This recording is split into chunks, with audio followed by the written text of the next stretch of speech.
kauli za kukarimu na sura ya upole. Kama so swala tano basi we ni mlokole. Kwa yako menendo sikukufata kwa njia, nkawaza na kuwazua nkaitanguliza barua.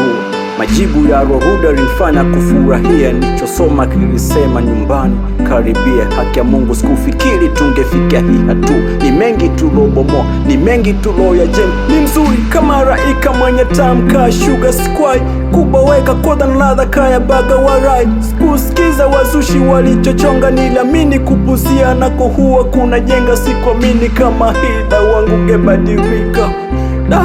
Eti ukabadilika, kanigeuza ATM kamda kutoa pesa, kanijezea madeni pa kukopa nikakosa.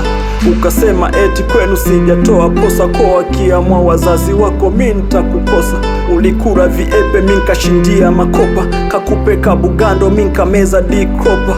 Hali ikizidi natumia marafini, kama ikishindikana natumia mwarubaini. Maisha ndivyo yalivyo, wakati unapanga Mungu naye anapanga. Ulinifanyia maigizo, ukageuka mwiba ukafanya nishi kwa shida. Nikaona iwe mwisho, mwisho. Nikaona iwe mwisho, mwisho. R.I.P.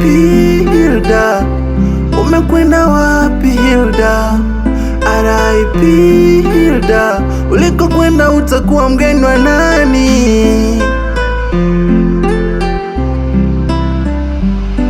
Matokeo ya mechi zetu yalileta mimbo, ulivyonambia nkafurahi kwa kucheza na kuimba. Nimeuona mkono wako Bwana, kwani niliamini hapo kesho nitapata kichanga. Nilikosa amani kukukuta mnyonge, hutaki zizini unataka ujitenge. Kisingizio eti sijanunua vitenge, na ukaja kuropoka siku ulokunywa pombe. Eti tuitoe, mimi siwezi tuitoe, ona nimepauka nakosa hata matunzo.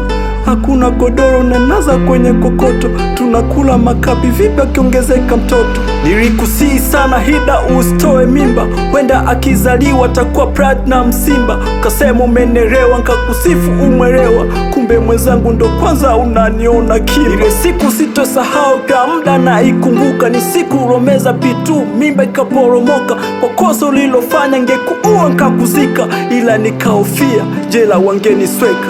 Ikawa usiku, ikawa mchana, mwenyewe nkasema kwenda, hivyo tukaachana. Kumbe ulikuwa na danga lenye duka Kariakoo, kaenda kuishi nalo kivyako na maisha yako. Miaka ilipita bila kupata mtoto, na hiyo kwako Hilda ikawa ni changamoto. Akitoka kulewa anakuchapa viboko, na ndani ya nyumba yake akakuita mbwa koko. Kila ulipokumbuka roho yako ilikusuta, maana kila ulipopita watu walikucheka. Aibu kazichoka, ukajipiga kitanzi, matokeo kutaka vya pupa, leo tunakuzika. Maisha ndivyo yalivyo, wakati unapanga Mungu naye anapanga.